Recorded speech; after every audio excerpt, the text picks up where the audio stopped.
ஓம் சரவணபவ. முருகப்பெருமானை நாம் எந்த முறையில் வழிபட்டாலும் சரி, அதில் துளி கூட சந்தேகம் இல்லாமல் வழிபட முயற்சி செய்யுங்கள்.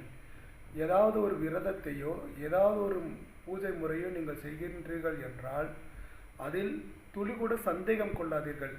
இத்தனை நாட்கள் செய்தால்தான் நமக்கு முருகப்பெருமான் பலன் கொடுப்பாரா, இப்படி வழிபட்டால்தான் முருகப்பெருமான் பலன் கொடுப்பாரா என்ற எந்தவித சந்தேகம் இல்லாமல் உங்களால் எந்த அளவிற்கு முடியுமோ அந்த அளவிற்கு முருக சிந்தனையில் நீங்கள் இருக்க முடிந்தால் உங்களுடைய எந்தவித பூஜையோ எந்தவித விரதமோ நிச்சயம் பலன் கொடுக்கும்.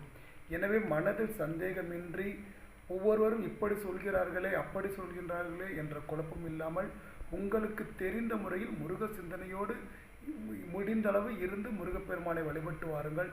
நிச்சயம் உங்கள் அனைவருக்குமே முருகா என்று நீங்கள் ஒருமுறை அழைத்தால்